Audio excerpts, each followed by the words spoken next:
Back to live show. December 16, 2012 ఢిల్లీలో జరిగిన నిర్భయ ఘటన, అసలు మనిషి అన్నవాడు సిగ్గుపడేలా నిర్ఘాంతపోయేలా జరిగిన ఘటనకి తుది తీర్పు నిన్న వచ్చింది సుప్రీంకోర్టు. దాదాపు 4 సంవత్సరాల 4 నెలల తర్వాత కింది కోర్టులు విధించిన శిక్షనే సమర్థిస్తూ సుప్రీం వాళ్ళ నలుగురికి ఉరే సరైన తీర్పు ఇచ్చింది. అయితే దీని మీద మెజారిటీ ప్రజల అభిప్రాయం దీనికి సపోర్ట్ చేస్తూనే ఉంది. సరే, కొంతమంది దీన్ని ఉరిశిక్ష వల్ల మొత్తం మారిపోతుందా, వ్యవస్థలో సమూలమైన మార్పు తీసుకురావాలంటే కామెంట్స్ చేస్తున్నారు. ఓవరాల్గా దేశంలో ఇవాళ క్రైమ్ రేట్ ఎలా ఉంది, ఈ శిక్ష వల్ల ఎంతవరకు అంటే మహిళ గురించి తప్పుగా ఆలోచన చేసే వాళ్ళకి, వాళ్ళ మీద లైంగిక దాడికి పాల్పడాలి అనే ఆలోచన వచ్చిన వాళ్ళకి నిజంగా ఇదొక గుణపాఠంలాగా ఉంటుందా? కానీ ఆ తర్వాత జరిగిన ఘటనలు 2012లో డిసెంబర్లో ఘటన జరిగితే ఒక నెల రోజుల వ్యవధిలోనే ముంబైలో మిల్స్లో ఇలాంటిదే మరొక ఘటన జరిగింది. ఆ తర్వాత అనేక వందల వేల సంఖ్యలో ఘటనలు జరిగాయి. ఇవన్నీ దేనికి సంకేతం? అంటే శిక్ష పడదనే ధైర్యంతో చేస్తున్నారా, లేకపోతే శిక్ష పడినా పర్వాలేదనే మానసిక స్థితిలో వాళ్ళు ఉన్నారా? ఓవరాల్గా ఎక్కడ మార్పు రావాల్సిన అవసరం ఉంది సమాజంలో అనేది వాళ్ళ లైవ్ షోలో మనం డిస్కస్ చేద్దాం. అంతపాటి వాళ్ళు జాయిన్ అవుతున్నారు డాక్టర్ మమతా రఘువీర్ గారు, సోషల్ యాక్టివిస్ట్, అలాగే మాధవి చౌదరి గారు, బీజేపీ రాష్ట్ర నాయకురాలు, ఇందిరా శోభన్ గారు, తెలంగాణ కాంగ్రెస్ రాష్ట్ర నాయకురాలు, రవితేజ్ గారు, న్యాయవాది మనతో జాయిన్ అవుతున్నారు. మమతా గారు, మీరు చెప్పండి. అంటే నిజంగానే అన్నట్టు ఆ వేళ ప్రతి వాళ్ళు ఒక షాక్కి గురయ్యేలాగా అంత అమానవీయంగా పైశాచిక ఘటనది. సరే, దానికి ఒక సరైన తీర్పు ఉరిశిక్ష ద్వారా వచ్చిందనుకోవాలా, ఇంకేమైనా భిన్నాభిప్రాయాలు ఉన్నాయి దాంట్లో? ఒకటండి, కొంతవరకు మనము సంతోషించవచ్చు ఇవాళ తీర్పు ఇలా రావడాన్ని బట్టి చూస్తే.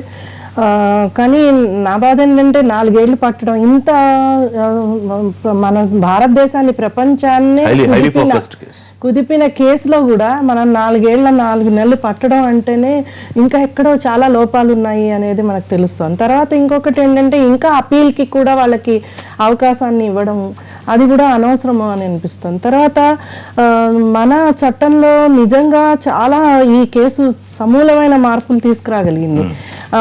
ఆ మార్పులతోటి ఇక ముందైనా, ఎందుకంటే మనం చూసాం నిర్భయ తర్వాత అభయ జరిగింది హైదరాబాద్లో. అభయాలో 7 నెలల్లోనే తీర్పు వెలువరించగలిగారు.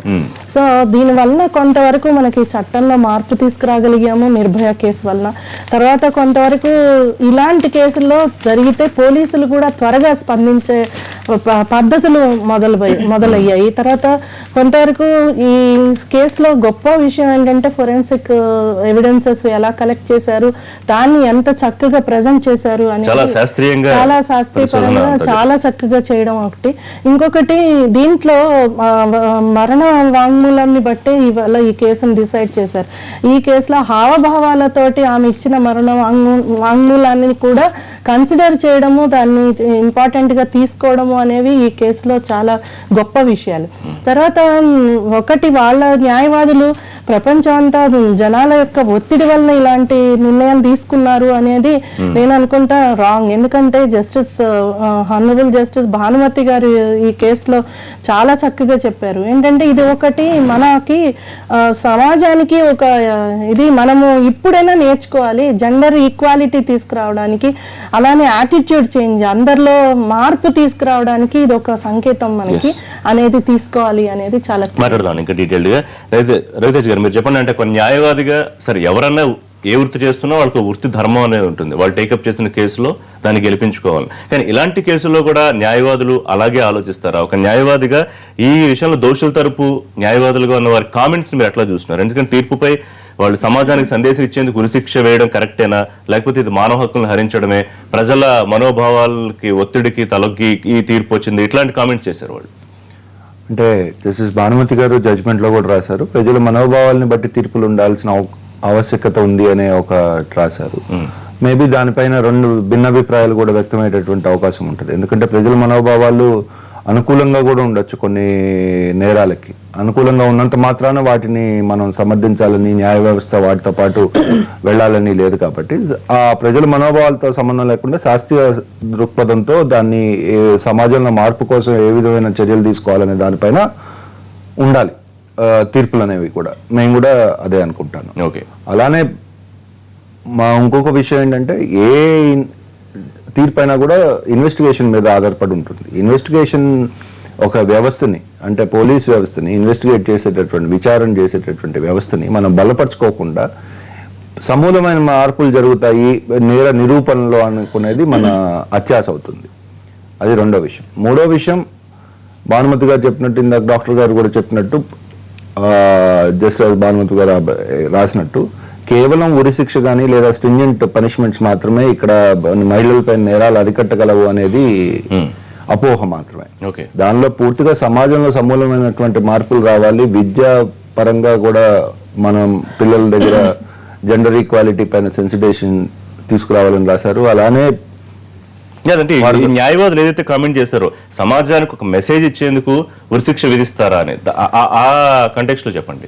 సమాజానికి మెసేజ్ ఇచ్చేటట్టుకు ఉరిశిక్ష విధించడం అనేది కనుక జరిగితే మాత్రం మన వ్యవస్థల యొక్క బలహీనతను బయటను పెట్టుకోవటమే.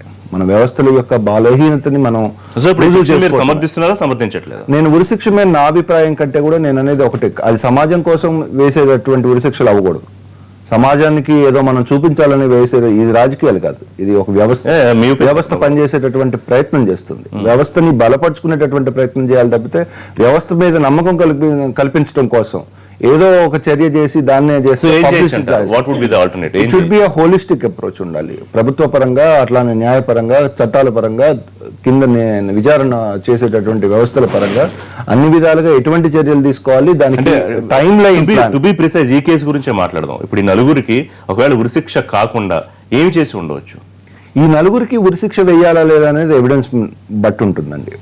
ఎందుకంటే మన దేశంలో ఇంకా ఉరిశిక్ష అమల్లో ఉంది, ఉరిశిక్ష అమల్లో లేదని అనుకోలేను. ఎందుకంటే టెర్రరిస్టులకు వేస్తున్నారు, వేరే వాళ్ళకి వేస్తున్నారు. ఎవరు కూడా నేను నేరాన్ని ఒప్పుకుంటున్నాను అని ఎవరు కూడా ఒప్పుకోరు కాబట్టి దానిపైన ప్రస్తుత చర్చ అప్రస్తుతం. దానికి నేను కేవలం ఒకటే చెప్పగలిగేది ఏంటంటే సమాజం యొక్క పోకళ్ళని బట్టి మాత్రం వ్యవస్థ మారకూడదు. సమాజం యొక్క అనుకున్నారు కాబట్టి ఈరోజు ధర్నాలు జరిగినాయి కాబట్టి నిర్భయ కేసులో ఉరిశిక్ష పడుతుంది, ధర్నాలు జరిగినటువంటి కేసులో 3 ఏళ్లలో వదిలేస్తామనేటటువంటి అలానే న్యాయం. మీరు ఒరిస్సాలో ఒక కేసు ఉంది 99లో అనుకుంటా, IFS officer wife complaint to the chief మినిస్టర్కి పట్నాయక్ గారికి ఆ రోజు కంప్లైంట్ చేస్తే ఆ కంప్లైంట్ ని పట్నాయక్ గారు 2 సంవత్సరాల పాటు పట్టించుకోలేదు. 3వ సంవత్సరంలో ఆవిడ తర్వాత సుప్రీంకోర్టుకు వెళ్ళే జరిగే టైంలో ఆవిడ్ని advocate general accused advocate general అన్ను అతని హెంచ్మెన్ కలిసి ఆవిడను ఇంకొక జర్నలిస్టు కలిసి ప్రయాణిస్తున్నటువంటి దగ్గర తీసుకొని వెళ్ళి రేప్ చేశారు. సో అందులో అడ్వకేట్ జనరల్కి 3 సంవత్సరాలు జైలు శిక్ష పడుతుంది, మిగతా అందరికీ లైఫ్ ఇంప్రిజన్మెంట్ పడుతుంది. సో ఆ వ్యవస్థలో నేర నిరూపణ వ్యవస్థ యొక్క మారాల్సినటువంటి అవసరం ఉంది. అట్లానే సమాజంలో జరగాల్సినటువంటి మార్పులు సరే అవి జరుగుతాయి. మాట్లాడదాం. రైట్, ఇందిరా శోభన్ గారు మీ ఒపీనియన్ ఏంటి? 2012లో జరిగిన ఇన్సిడెంట్కి 2017 ఇంచుమించుగా 5.5 years జరిగినటువంటి ఇన్సిడెంట్కి, అంటే ఆ అమ్మాయి చావు బతుకులో ఉండి కూడా అడిగినటువంటి 9 క్వశ్చన్లకు సమాధానం చేసింది. ఎవిడెన్స్ నీకు అక్కడే దొరికింది. అక్కడ ఉన్నటువంటి పిక్చర్స్ విజువల్స్ అన్ని కూడా అప్పుడు ఎవిడెన్స్ అవన్నీ కూడా అంత ఆ వాటికి ఆన్ స్పాట్లో తీసుకోవాల్సిన డిసిషన్ కూడా మనము వాళ్ళని ఇన్ని రోజులు ప్రజాధనంతోనే దుర్వినియోగం చేస్తూ వాళ్ళని పోషిస్తూ పైగా ఇవాళ సమాజం కోసమే చేసిరన్నది మాత్రము అది కరెక్ట్ కాదు. ఎందుకు అని అంటే ఇవాళ మాట్లాడేటువంటి అడ్వకేట్ సింగ్ గారు కానీ శర్మ గారు కానీ మళ్ళీ మేము పైగా సుప్రీంకోర్టుకి వెళ్తామని చెప్పదు సిగ్గు చేయటది. ఒక అడ్వకేట్ గా మీరు వృత్తి ధర్మాన్ని పాటిస్తున్నారా వాళ్ళని యాంగిల్లో వృత్తి ధర్మం అయ్యి ఉండొచ్చు. వృత్తి ధర్మం అని నన్ను నేను చంపుకొని వృత్తి ధర్మం చేయడం కరెక్ట్ కాదు కదా. అప్పుడు ఆ ప్లేస్ లో మనం ఉంటే ఎలా ఉంటుందని ఒక్కసారి ఆలోచించుకోవాల్సిన అవసరం ఉంది. ఎందుకు అని అంటే వాడు చేసిన దానికి తప్పుగా నీ దగ్గర ఓపెన్ గా ఎవిడెన్స్ ఉంది.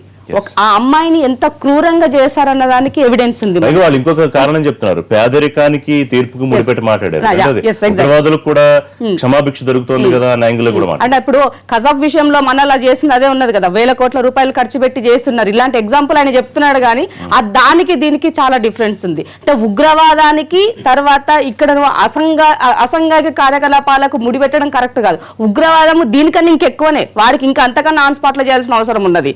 ఇవాళ ఈ జరిగినటువంటి ఇన్సిడెంట్ కి తీసుకున్నటువంటివి మేము మళ్ళీ సుప్రీంకోర్టుకు పోతామనడం కరెక్ట్ కాదు.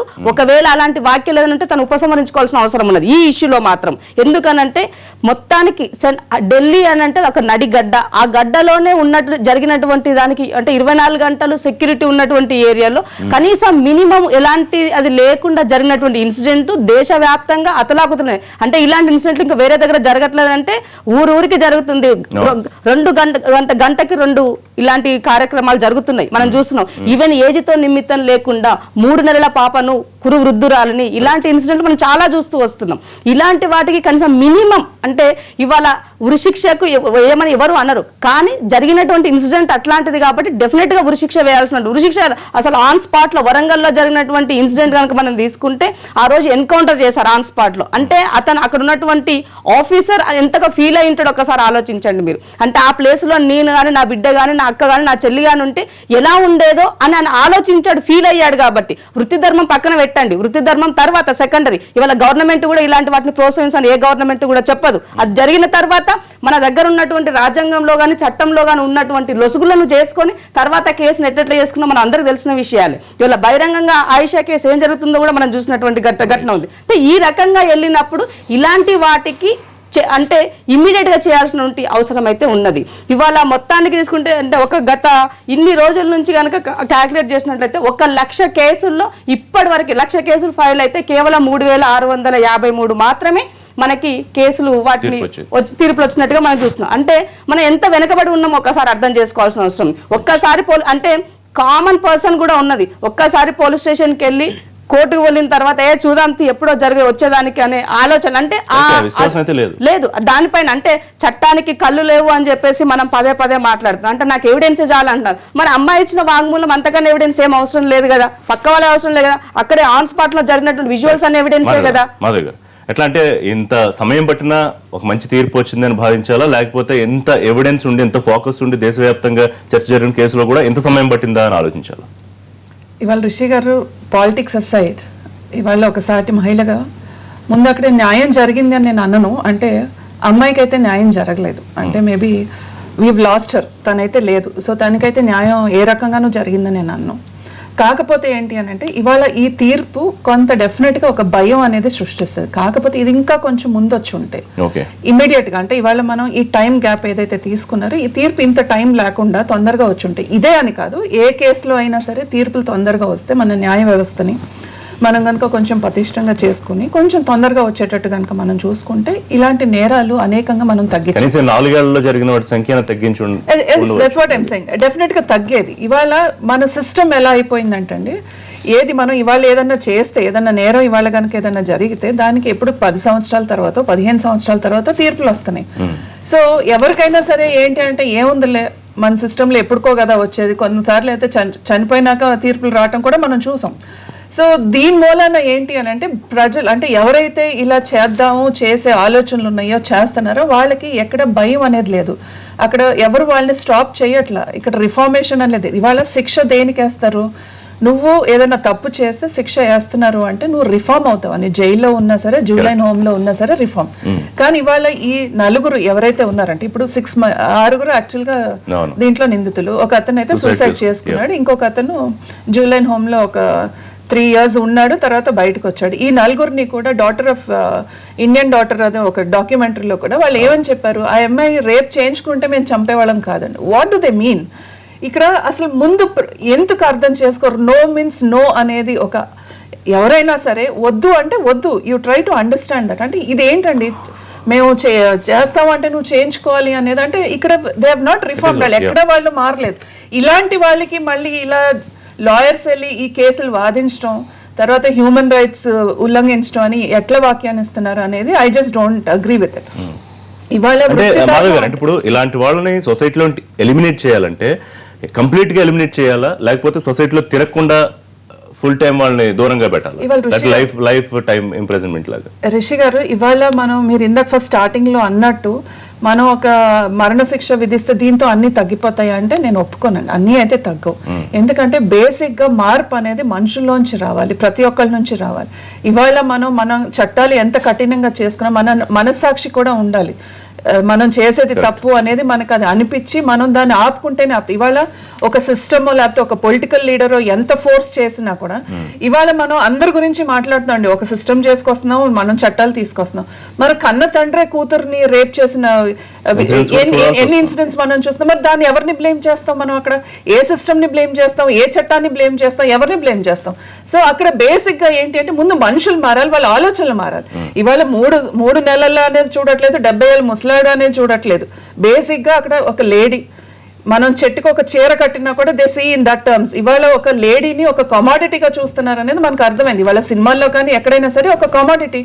తర్వాత ఏమని చూపిస్తున్నారు మనం సినిమాల్లో కూడా, ఒక అమ్మాయి కోసం మనం ట్రై చేస్తే ఫస్ట్ టైం కాకపోయినా సెకండ్ టైం పడుతుంది, సెకండ్ టైం కాకపోయినా థర్డ్ టైం పడుతుంది, కానీ డెఫినెట్ గా పడుతుంది అనేది మనం చూపిస్తున్నాం.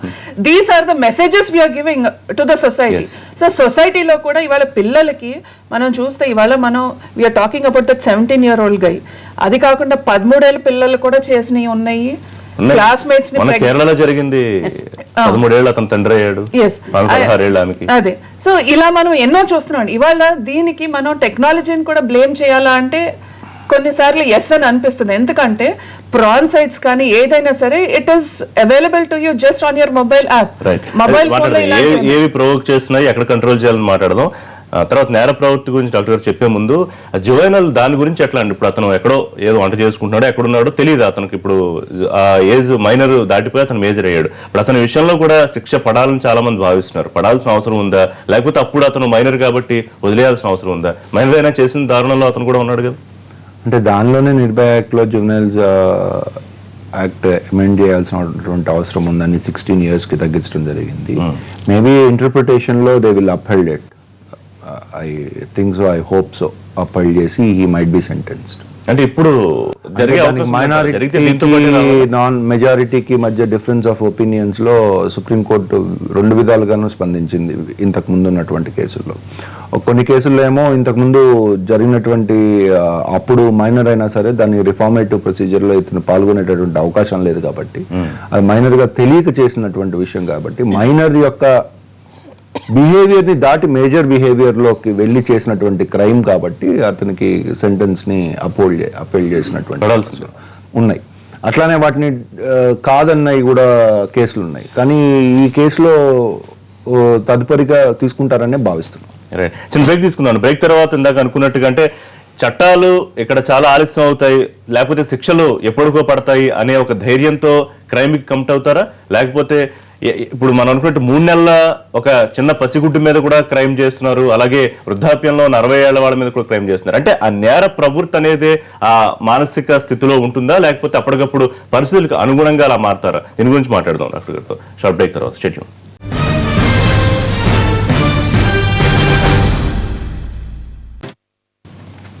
Welcome back to live show. Nirbhaya కేసులో తుది తీర్పు, ఉరిశిక్ష. అయితే కేవలం ఉరిశిక్ష వల్ల మొత్తం మార్పు వచ్చే అవకాశం ఉంటుందా, లేకపోతే ఆలోచన ధోరణిలో మార్పు రావాలా, సమాజంలో ఎక్కడ మార్పు రావాల్సిన అవసరం ఉంది, దాని గురించి మాట్లాడుతున్నాం. మమత గారు, ఇందాక మనం అనుకున్నట్టుగా నా దగ్గర స్టాటిస్టిక్స్ 2015 ఉన్నాయి. దాదాపుగా 35,000కు పైగా మనకి ఒక సంవత్సరానికి యావరేజ్ తీసుకుంటే జరుగుతున్నాయి ఇలాంటి లైంగిక దాడులు. అందులో ఢిల్లీ టాప్లో ఉంది, సరే మధ్యప్రదేశ్ ఇవన్నీ తర్వాత ఉన్నాయి. దాదాపుగా ఆన్ అండ్ యావరేజ్ ఒక 10 రేపులు, 15 నుంచి 20 లైంగిక దాడులు ఒక రోజు మనం చూసుకుంటే ఢిల్లీలో. అంటే ఎందుకు ఈ పాయింట్ చెప్తున్నానంటే, ఢిల్లీ లాంటి ప్లేసుల్లో అక్కడ మనం చాలా సమాజం చాలా చైతన్యవంతంగా ఉందనుకుంటాం, కేజ్రీవాల్ లాంటి వాళ్ళని గెలిపించారు, చాలా గొప్పగా ఆలోచిస్తారు. అదొక వైపు, మళ్ళీ క్రైమ్ రేటు అంతే స్థాయిలో పెరగడం. ఎక్కడ సమస్య ఉందనుకోవాలి? ఢిల్లీ అనేది ఒక పెద్ద మెట్రో నగరం అండి. దాంట్లో మనం చూస్తే ఓన్లీ చదువుకున్న వాళ్ళు ఉన్నారు అని అనుకోవడం తప్పు. చాలా మైగ్రేషన్ ఉంది. ఇవాళ రేపు చుట్టుపక్కల ప్రాంతాల నుంచి, ముఖ్యంగా హర్యానా, యూపీ, ఢిల్లీ అనే ప్లేస్లో చాలా వరకు వేరే గ్రామీణ ప్రాంతాల నుంచి వచ్చిన వాళ్ళు చాలా ఎక్కువగా ఉంటారు. తర్వాత ఈ యాటిట్యూడ్ ఆఫ్ మైగ్రెంట్స్ ఎలా ఉంటుంది అంటే, వాళ్ళకి ఇదంతా పెద్ద ఆకర్షణ, ప్రపంచం కొత్త ఆసక్తిగా ఉంటుంది. తర్వాత ఇది సాధించాలి మనం కూడా అనుకునే ఆలోచనలో ఉంటారు.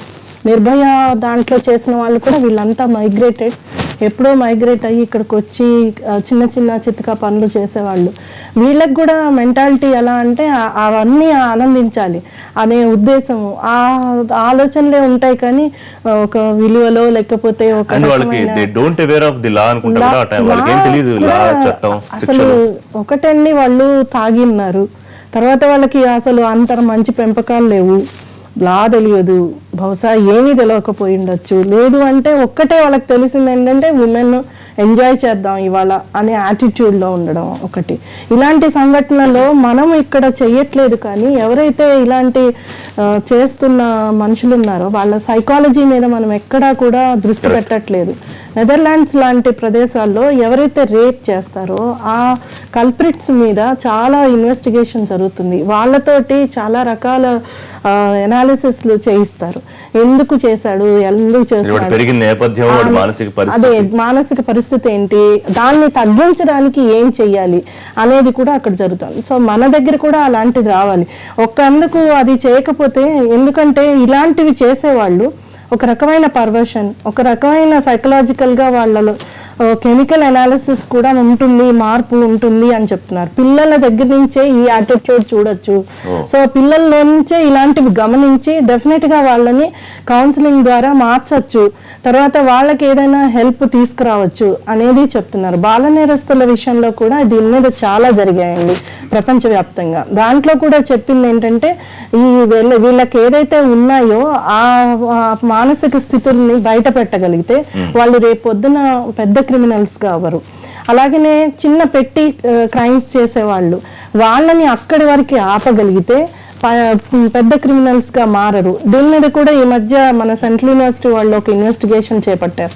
సో ఇలాంటివి ఇంకా ఎక్కువ అవ్వాలి, ఈ రీసెర్చ్ ఎక్కువ అయ్యి అలాంటి వాళ్ళని ముందే అక్కడ వరకే ఆపగలగాలి.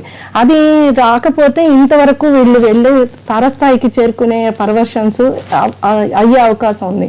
అంటే దానికి తోడు మన లాక్యునైన్ లా, తర్వాత ఈ ప్రొసీజర్స్ లో లోపము, ఇవన్నీ జరగడం కూడా వీళ్ళకి ఏమవుతుందిలే, మన ఎవరు పట్టుకోరు, ఏం అవ్వదులే అనేది కూడా ఎక్కువ ఉంటుంది. అంటే ఒక స్టేజ్కి వెళ్ళిపోతారండి. నేను ఏదైనా చేయగలను, ఐఎమ్ సుప్రీం, నేను ఏదైనా చేయగలను, నేను ఏం చేసినా నడిచిపోతుంది.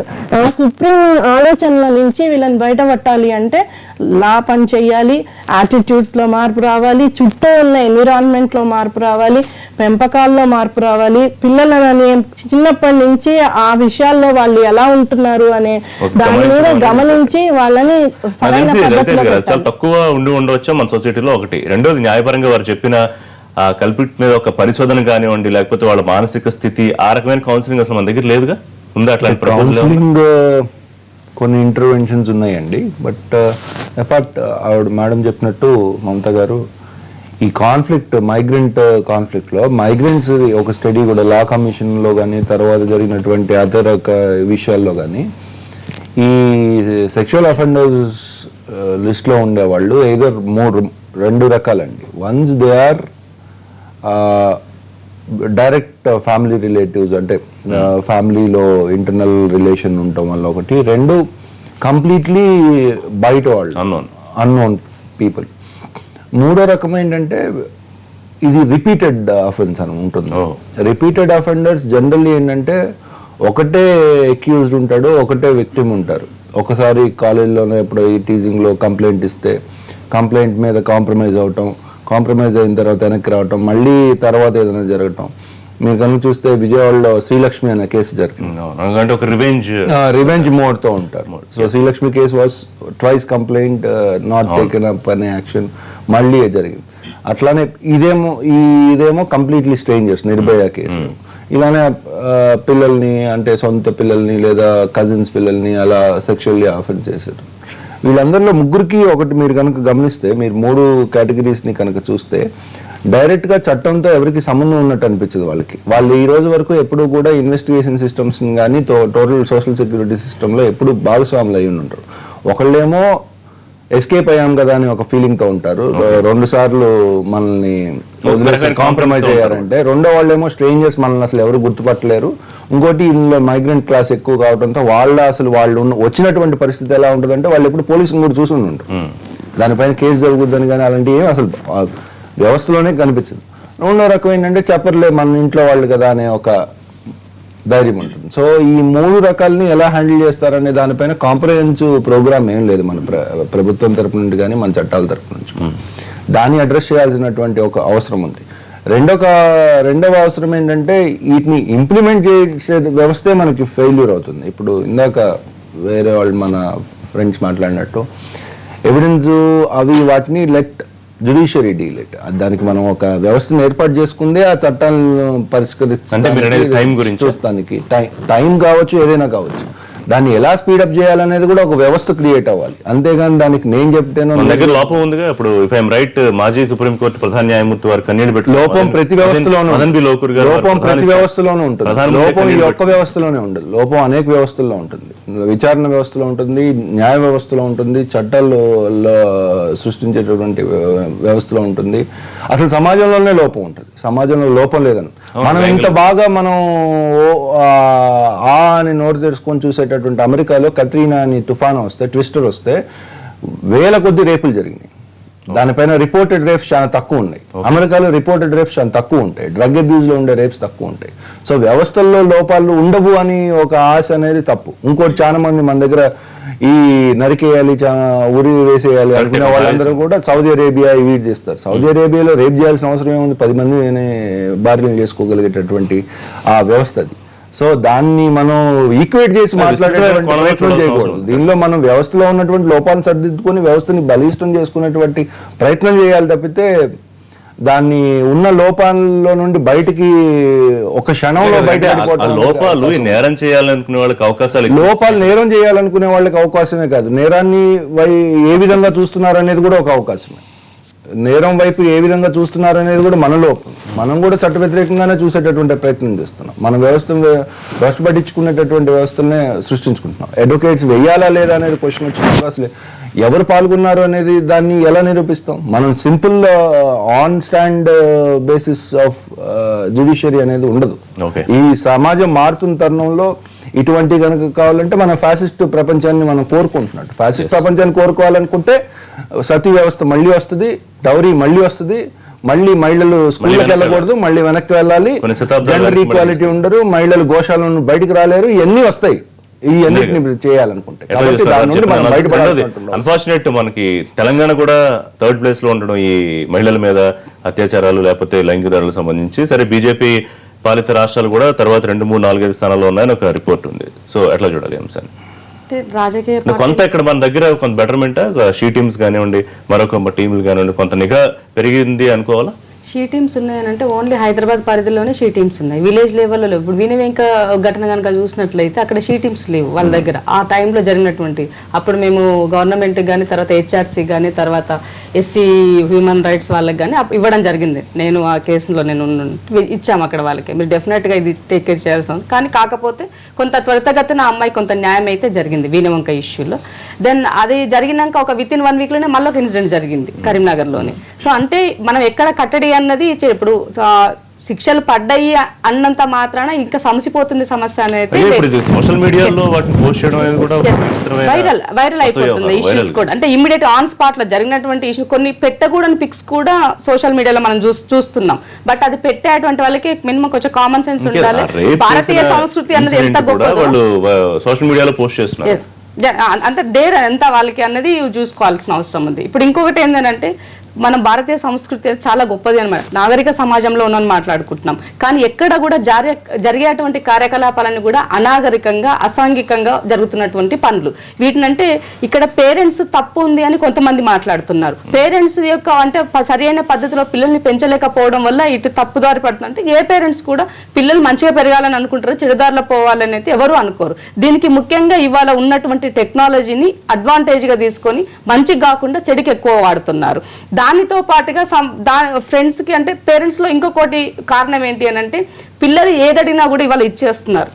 స్కూల్లో వెళ్ళే వాళ్ళకి ఫోన్స్ అవసరం లేదని చెప్పేసి రీసెంట్గా యూపీ నుంచి వాళ్ళు యూపీ సీఎం గారు ఇచ్చినట్టుగా ఉంది. అదొక మంచి పరిణామమే. ఎందుకు అని అంటే స్కూల్కి వెళ్ళే వాడికి ఫోన్తో పనేముంది, కాలేజ్కి వచ్చినప్పుడు టెక్నాలజీ అవసరం పడుతుంది. మినిమం ఏదైనా అవసరం అయితే సెట్ చేసుకోవడం కోసం కొంత అవసరం పడుతుంది. టీనేజ్కి వస్తారు పిల్లలు కాబట్టి ఆ టైంలో పేరెంట్స్ ఎక్కడ ఏంటి చెప్పడం కోసం ఉండొచ్చు. బట్ అంత మాత్రాన స్కూల్కి వెళ్ళే పిల్లలకి ఫోన్ ఇవ్వాల్సిన అవసరం లేదు. అంటే లగ్జరీనెస్కి పిల్లలుగా నీవు వెళ్ళాల్సింది ఏంటి, విద్య నేర్చుకోవడానికి వెళ్తున్నావు, జ్ఞానం పెంచుకోవడానికి అదొక ఆస్పెక్ట్. దానితో పాటుగా ఇవాళ సమాజంలో జరుగుతున్నటువంటి ఫస్ట్ ఆఫ్ ఆల్ ఉమెన్ ఆడ మగ అనే వివక్షతను ముందు పక్కన చూసే పెట్టాల్సిన అవసరం ఉంది. కోణంలోనే మార్పు రావాల్సిన అవసరం ఉంది. అది సమాజంలో ఆ మార్పు రావాలి. ఇప్పుడు ఉమెన్ ఏ యాంగిల్లో లేదు, ఉమెన్ అన్ని రంగాల్లో మీకన్నా గొప్పగానే ఉంది. కానీ ఆమెను ఆ విధానికి వచ్చినట్లయితే ఒక ఓన్లీ కేవలం ఒక ఆట బొమ్మగా మాత్రమే చిత్రీకరిస్తున్నారు. అది కరెక్ట్ కాదు. వచ్చేటువంటి ప్రసార మాధ్యమాల్లో కానీ ఎంటర్టైన్మెంట్ ప్రోగ్రామ్ లో కానీ ఈవెన్ ఒక ప్రముఖ ఛానల్ ఒక ప్రోగ్రామ్ అయితే లిటరలీగా జెంట్స్ కి లేడీస్ బట్టలు వేసేసి ఒక ప్రోగ్రామ్ ఏ రకంగా చూస్తున్నామో దానిపైన ఎన్ని విమర్శలు వస్తున్నామో మనం చూస్తాం. అంటే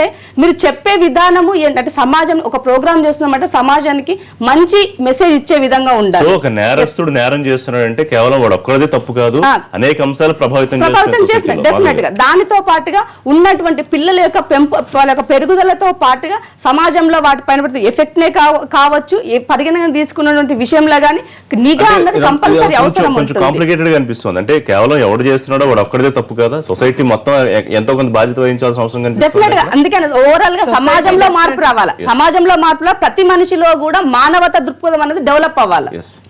సొసైటీ డెఫినెట్గా part and parcel of it అండి. ఎందుకంటే మనం ఎన్నో సంఘటనలు చూసాం. ఇవాళ బెంగళూరులో జరిగిన ఇష్యూ కూడా అంటే చుట్టుపక్కల ఎవరైనా చూసినా కూడా రియాక్ట్ అవ్వలేని పరిస్థితిలో ఉన్నారు.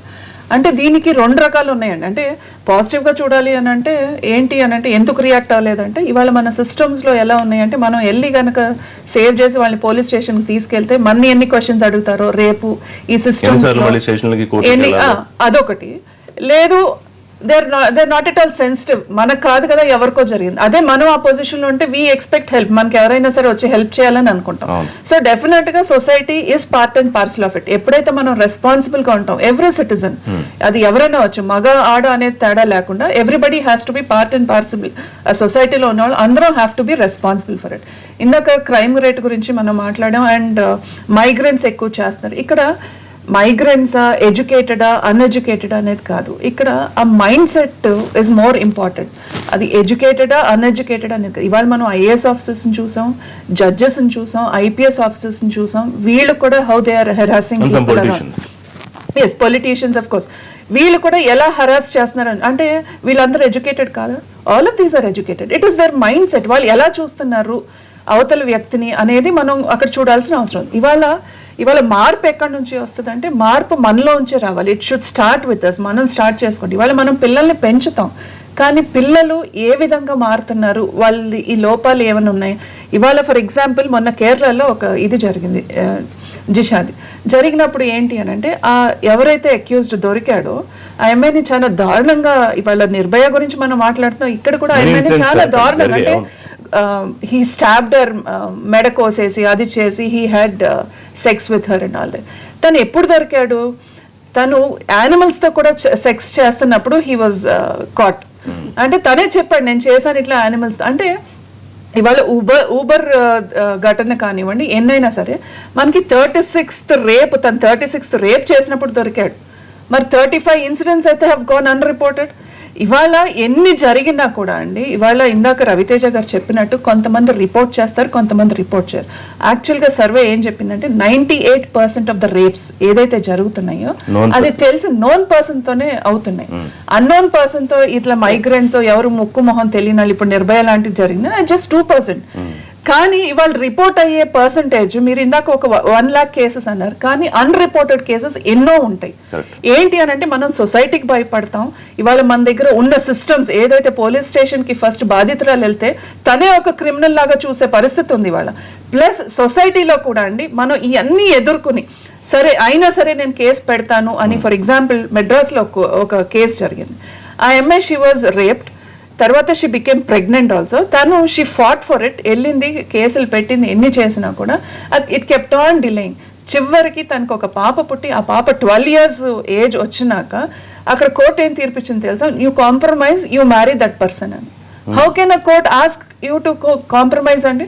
తర్వాత హైకోర్టు అది కొట్టేసింది అనుకోండి, బట్ స్టిల్ ఆ అమ్మాయిని అక్కడ మనం మెచ్చుకోవాల్సిన అవసరం ఉంది. అంటే 12 years పాప ఉన్నా కూడా she has convinced her daughter saying that this is how you have been born. ఆ అమ్మాయి కూడా నువ్వు ఆ అబ్బాయిని పెళ్లి చేసుకోవద్దమ్మా అని చెప్పే స్టేజ్కి తను పెంచగలిగి. అంటే ఇలా ఎంతమంది నుంచోగలరు? మన సొసైటీలోనే ఎక్కడన్నా ఒక ఇన్సిడెంట్ జరిగితే 1 రోజు 2 రోజులు మాట్లాడినాక ఏం మాట్లాడతారు? ఈ అమ్మాయిని ఇలా చేశారంట, ఈ అమ్మాయిని ఇలా ఆ మెంటల్ ట్రామా ఉంది చూడండి, అది ఎంతమంది తట్టుకోగలరు? సో ఇవాళ కౌన్సిలింగ్ ఎవరికి కావాలి అంటే కౌన్సిలింగ్ ఇటు అమ్మాయిలకి కావాలి, అటు అబ్బాయిలకి కావాలి. మనం ఒక అమ్మాయి బయటకు వెళ్ళినప్పుడు 100 జాగ్రత్తలు చెప్తాను, ఇలా ఉండు, వాళ్ళతో మాట్లాడదు, ఇలా మరి అబ్బాయిలకి ఎందుకు చెప్పరు? నువ్వు వెళ్ళినప్పుడు నువ్వు ఇలా గౌరవించాలి, నువ్వు ఇలా ఉండాలి అనేది. So it has to start from both the ends. అప్పుడే మనం ఇవన్నీ తగ్గించడానికి వీలు. ఇవాళ మనం మొన్న రెడ్ ఫోర్ట్ సాక్షిగా ప్రధానమంత్రి గారు కూడా ఇదే అన్నారు, మనం అమ్మాయిలకి జాగ్రత్తలు చెప్తున్నాం కానీ అబ్బాయిలకి చెప్పట్లా. ఇవాళ బాత్రూమ్స్ కట్టించడానికి కూడా రీజన్ 10 crore బాత్రూమ్స్ ఎందుకు అంటున్నాం అంటే, ఎవరైతే ఈ గ్రామాల్లో ఆడపిల్లలు కానీ లేడీస్ కానీ బయటకు వెళ్తున్నారో మల విసర్జనకి కానీ దేనికని బయటకు వెళ్తున్నారు, అప్పుడు కూడా రేప్స్ ఎక్కువ జరుగుతున్నాయని స్టడీస్ హావ్ అండ్ నేను పొలిటిసైజ్ చేయడానికి అడగట్లేదు కానీ బీజేపీ రూల్డ్ స్టేట్స్ లో కూడా ఎక్కువ ఇవాళ బీజేపీ రూల్డ్ స్టేట్సా లేకపోతే అక్కడ ఏ పార్టీ ఉందనేది కాదు. ఓవరాల్ గా క్రైమ్ రేట్స్ ఇదివరకు మీద ఇప్పుడు కొంచెం తగ్గింది. కాకపోతే ఇవాళ కొంత ఏంటి అని అంటే, నేను అదే చెప్తున్నాను, ఎప్పుడైతే మన సిస్టమ్స్ లో కొంత మార్పు వస్తుందో, ఎప్పుడైతే మనం ఈ తొందరగా జడ్జ్మెంట్స్ రావడం అనేది చూస్తామో, అప్పుడు ఒక కాన్ఫిడెన్స్ డెఫినెట్ గా బిల్డ్ అవుతుంది. ఇవాళ రేపు 10th నిర్భయ తన బర్త్డే అండి, రేపు 10th 4 days. కానీ ఇంకా మన రివ్యూ పిటిషన్స్ ఉన్నాయి, రివ్యూ పిటిషన్ ఉంది, క్యూరేటివ్ పిటిషన్ ఉంది, తర్వాత ప్రెసిడెన్షియల్ మర్సీ క్షమాభిక్ష ఉంది, ఇవన్నీ కూడా ఉన్నాయి. I would have been glad really రేపు 10th కనుక తనకి ఉరిశిక్ష వేస్తే, నేను పర్సనల్ గా నేను as a women I would have been happy 10th కనుక వేస్తే. అట్లీస్ట్ అంటే తను పడిన బాధ ఇదంతా పోదు కానీ అట్లీస్ట్ మిగతా వాళ్ళు కూడా తను పడిన బాధ పడకుండా అట్లీస్ట్ ఒక భయం అనేది ఏర్పడి కొంత కొంటారు. ఎస్ ఒక్కటండి నేను అనేది, ఇప్పుడు నిర్భయ తర్వాత ఒక మార్పు అయితే జరిగింది. ఎవరైతే ఇప్పుడు నిర్భయలో ఎఫ్ఐఆర్ చేయడానికి డిలే అయిందో, లేకపోతే ఈ ప్రొసీజర్స్ లో డిలే అయిందో, అది మార్చడానికి ఇప్పుడు చాలా వరకు మన దేశంలో 1-stop క్రైసిస్ సెంటర్స్ రావడం కానీ, అలాగనే పోలీస్ విధానంలో మార్పు రావడం కానీ, ఇప్పుడు మీరు ఏదైతే అంటున్నారో షీ టీమ్స్ అలా, ఇప్పుడు ఇవాళకి 1 year అయింది హైదరాబాద్ సిటీ పోలీస్ భరోసా పెట్టి. మేము టెక్నికల్ పార్ట్నర్గా తరుణి నుంచి we been helping them to conceptualize అవన్నీ. మాకు ఈ కేసుల్లో 1 yearలో దాదాపుగా 200 రేప్ కేసెస్ చేసాం. ఇక్కడ ఏంటంటే everything under one roof. Victim రాగానే కౌన్సిలింగ్ దగ్గర నుంచి మెడికల్ హెల్ప్, తర్వాత లీగల్ ఎయిడ్, అలాగే ఆమెకు కావాల్సిన రీహాబిలిటేషన్, ఇవన్నీ కూడా ఒక దగ్గర నుంచి చేయగలం. ఇట్స్ వెరీ యూనిక్ దట్ ఆ విక్టిమ్ కోర్టుకు కూడా వెళ్ళక్కర్లేదు. ఈవెన్ స్టేట్మెంట్ ఇవ్వడానికి కూడా అక్కడే మ్యాజిస్ట్రేట్స్ వచ్చి స్టేట్మెంట్స్ రికార్డ్ చేస్తున్నారు. తర్వాత ట్రయల్ కూడా వీడియో కాన్ఫరెన్సింగ్ ద్వారానే అవుతోంది. సో ఇంత బాగా సిస్టమ్ని తీసుకురాగలిగాం. అది ఒక విధంగా మనకు జస్టిస్ వర్మ కమిటీ ద్వారా వచ్చిన మార్పుల ద్వారా తీసుకురాగలిగాం. సో 200 మందిలో 158 మంది పిల్లలే, చైల్డ్ సెక్షువల్ అబ్యూస్ పిల్లలే ఉన్నారు. సో ఇవన్నీ కూడా ఇలాంటివి ఇంకా ఎక్కువ రావాలండి. ఈ సిస్టమ్స్ మార్పు తీసుకురావాలి, ఇంప్లిమెంట్ కావాలి. ఇప్పుడు ఏంటంటే నా జ్యూరిస్డిక్షన్ కాదు అనే పోయింది, ఎఫ్ఐఆర్ ఎవరైనా చేయొచ్చు, అలాంటివి తీసుకురాగలిగాం. అలాగనే ఒక్క దగ్గర అన్ని ఫెసిలిటీస్ రేప్ విక్టిమ్ కి ఇవ్వాలనేది తీసుకురాగలిగాం. సో ఇవన్నీ కూడా మార్పు. తర్వాత ఆడపిల్లలు హక్కులు వాళ్ళ గురించి మాట్లాడడానికి కూడా మేము మొదలు పెట్టాం. మగపిల్లలతో మాట్లాడుతున్నాం. సో ఇది ఇంకా ఎక్కువ చేయాల్సి ఉంది. స్కూళ్ళల్లో నుంచి చిన్న పిల్లల నుంచే ఇవంతా తీసుకురావాల్సి ఉంది. ఒక ఏజ్ వచ్చాక మారుతారు అనేది కాకుండా చిన్నప్పుడే వాళ్ళని కౌన్సిలింగ్ చేయడము, ఇవన్నీ కూడా మేము చైల్డ్ అడ్వకసీ అలియన్స్ అని పెట్టి, గర్ల్స్ అడ్వకసీ అలియన్స్ అని పెట్టి ఆడపిల్లల హక్కుల కోసం చేస్తున్నాము. ఆడపిల్లల్లో, సమాజంలో, న్యాయ వ్యవస్థలో, పోలీస్ వ్యవస్థలో అన్ని చోట్ల మార్పు రావాల్సిన అవసరం ఉంది. థ్యాంక్ యూ వెరీ మచ్ అందరికి లైవ్ షోలో పార్టిసిపేట్ చేసినందుకు థ్యాంక్ యూ అండి. ఇది వాళ్ళ లైవ్ షో, రేపు లైవ్ షోలో తిరిగి కలుద్దాం. Keep watching NTV.